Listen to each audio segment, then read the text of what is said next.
এই খাসির মাংস রেসিপিটা আমাদের বাড়িতে খুব ফেভারিট, আর এটা ঠিক খুব সুন্দর একটা মটন কষা হয়। আমি এই চাপের পিসটা বেশি নিয়েছি কারণ আমাদের পরিবারে চাপের পিসটাই বেশি পছন্দ করে। কথা না বাড়িয়ে রেসিপিতে চলে যাই। প্রথমে এটাকে ম্যারিনেট করবো, সেই জন্য আগে নুনটা দিয়ে দেবো। নুন দিয়ে দিলাম পরিমাণ মতো। এবার এর মধ্যে দিয়ে দেবো সামান্য হলুদ গুঁড়ো, খুব সামান্য হলুদ গুঁড়ো দিলাম।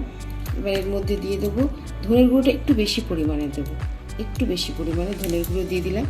2 থেকে 3 চামচ ধনের গুঁড়ো দিয়ে দিলাম। এবার এর মধ্যে দিয়ে দেবো শুকনো লঙ্কা গুঁড়ো, এটা বেশ একটু ঝাল হবে। তারপরে এবার এর মধ্যে দিয়ে দেবো দই, সব পরিমাণ মতো দিয়ে দিলাম। এভাবে দইটাও এর মধ্যে দিয়ে দেবো। এবার এর মধ্যে দিয়ে দেবো আদা রসুন, 2 থেকে 3 চামচ আদা রসুন। তারপর এর মধ্যে দিয়ে দেবো কুচনো পেঁয়াজ দিয়ে এটাকে খুব ভালোভাবে মেখে নেব।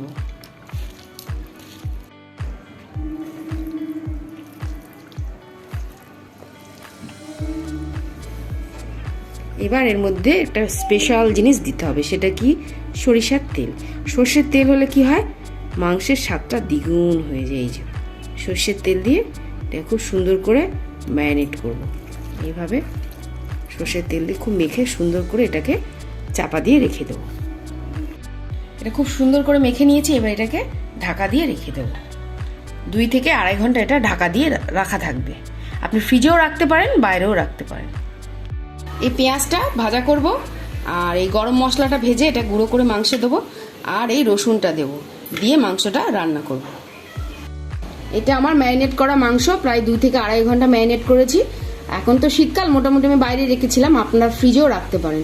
এটা ম্যারিনেট করা কমপ্লিট। এবার এটাতে আমি সরাসরি রান্নায় চলে যাব। গরম মশলাটা দিয়ে দিলাম শুকনো কড়ায়, ভালো করে এটাকে ভেজে নেবো। এর মধ্যে আছে জায়ফল, এই যে 1 টুকরো মতো জায়ফল রয়েছে, এখনো গরম হয়নি তাওয়াটা, খুব ধিমে আছে, এটাকে ভাজতে হবে। এটা 1 টুকরো জায়ফল নিয়ে নিয়েছি, আর লবঙ্গ, ডালচিনি, এলাচ, এটাকে সুন্দর করে কড়ায় ভেজে নেবো, নিয়ে এটাকে গুঁড়ো করে নেব। মাংসটা রান্না হবে সর্ষের তেলেতে, তাই তেলটা খুব ভালো করে গরম হয়ে যাবে। তারপর এর মধ্যে আমি পেঁয়াজটা দিয়ে দেবো, দিয়ে এটাকে হালকা লাল করে নেব। তেলটা আমার গরম হয়ে গেছে, এবার এর মধ্যে আমি পেঁয়াজটা দিয়ে দেবো।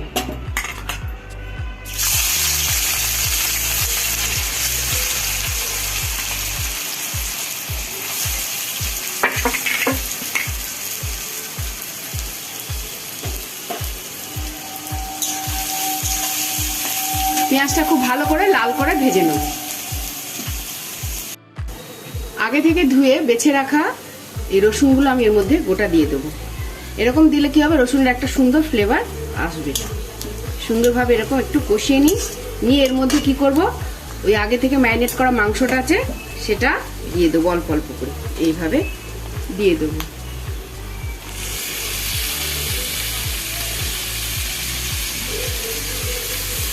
দিয়ে এটাকে খুব ভালো করে কষাতে থাকবে।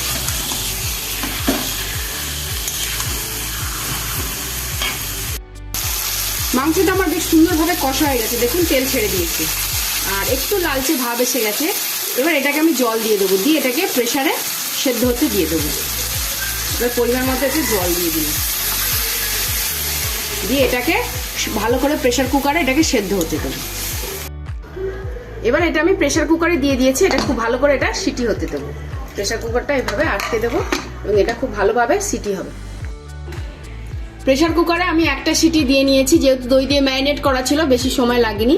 আর এই হাড় থেকে মাংসগুলো ছেড়ে গেছে, তার মানে আমি বুঝবো যে আমার মাটনটা রেডি হয়ে গেছে। দেখুন হাড়টা অনেকটা বাইরের দিকে বেরিয়ে এসছে, তার মানে এর মাংসটা আমার রেডি। এটাকে আমি কড়াই ফেলে আরেকটু কষা কষা করে গরম মশলাটা দিয়ে নামিয়ে নেব। এবার এর মধ্যে আমি টমেটো সসটা দিয়ে দেবো। এবার আর কি দেব, এই কাশ্মীরি লঙ্কা গুঁড়োটা, সুন্দর রং আসার জন্য। এবার আমি ঠিক নামাবার আগে গরম মশলাটা দেবো, আর একটু কষিয়ে এটাকে কালারে এনে নেব। সুন্দরভাবে এটাকে লাল হতে দেবো, এইভাবে কষিয়ে নেব। আমি আর একটু কষা কষা করবো, সেই জন্য এটাকে একটু সময় দিলাম।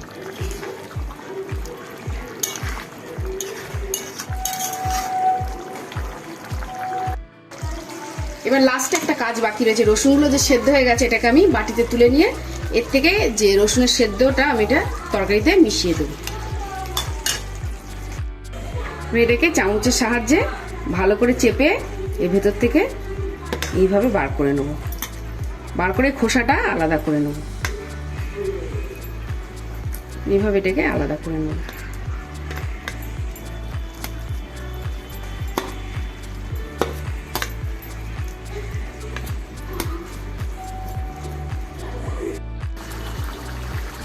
এই যে আমি রসুন থেকে এর কাপটা বার করে নিয়েছি, এটা এই তরকারির মধ্যে আমি দিয়ে দেবো, দিয়ে খুব ভালো করে নেড়েচেড়ে এটাকে তৈরি করে নেব।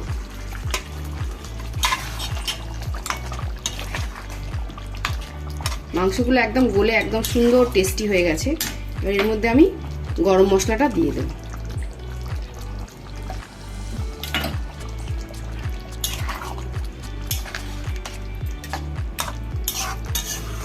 আর একটু ধিমে আঁচে রান্না করব। রেডি হয়ে গেছে আমার মটন কষা।